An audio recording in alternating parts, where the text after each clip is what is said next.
I'd like to introduce you to John Nierensee. Born in Vienna, Austria, there he studied engineering and design.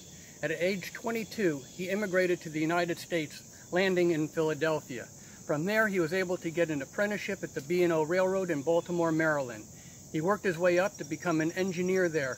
So successful was he that he and a colleague opened up a side business of architecture and design to help Nierensee with his B&O projects. So why am I telling you this?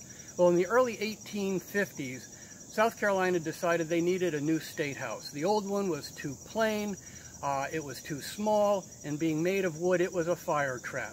So they hired a firm to start construction on the new project, and that firm was promptly fired for concealment and misrepresentation.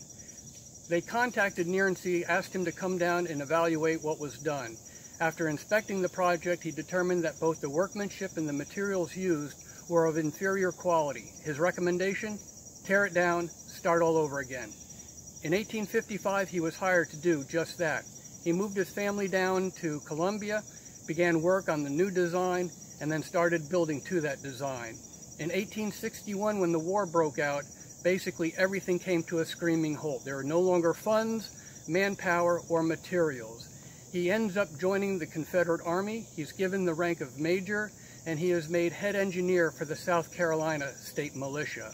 It will be his responsibility to design the earthworks to defend Columbia, and things aren't going to go very easy. For the longest time, Columbia thought they were immune to any kind of an attack, so nothing was being done. But with Sherman now down in Savannah, in late December, the decision was, what can we do and how quickly can we do it? So Governor McGrath contacts Nierensee, wants to know, what do you need? I need 2,000 slaves. Mayor Goodwin has an idea. He'll write a letter. He'll publish it in the newspaper, and the letter will go out to all the people in the greater Columbia area, strongly requesting that they send all their male slaves and shovels and wagons to Columbia to help build the earthworks around the city. They are to arrive on January 9th. On January 9th, Nierensee goes out to meet his workforce, and there are only 12 slaves. The reason for that is most slaves are already working on other projects throughout the state. So it wasn't because they didn't want to, it's because the slave labor wasn't available. But as those projects were completed, the slaves would be moving up to Columbia to help with the project. By February 12th, there were about 750 slaves working on the project, and they did a yeoman's job in such a short period of time. They completed 1.5 miles of earthworks in one major section, which is about 350 feet long, big enough to support up to 5 pieces of artillery. And just over my right shoulder is that major section. You'll notice in front of it is a dry moat. The moat is about 20 feet across, it's 5 to 7 feet deep.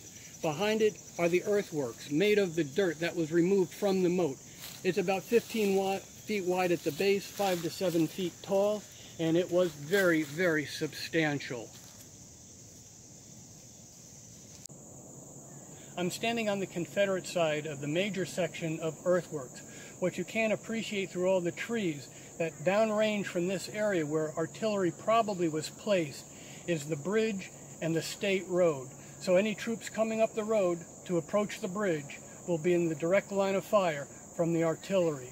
We know for sure that there were 2 pieces of Confederate artillery behind the breastworks.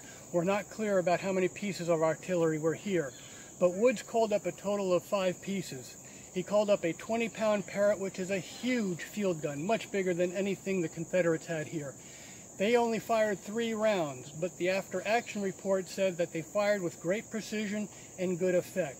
They also brought in 4 12-pounders. The 12-pounders didn't fire until the Confederate troops started their retreat. We're in another section of the earthworks. This is an area designed for infantry. The wall to the left is still substantial, about 4 feet tall.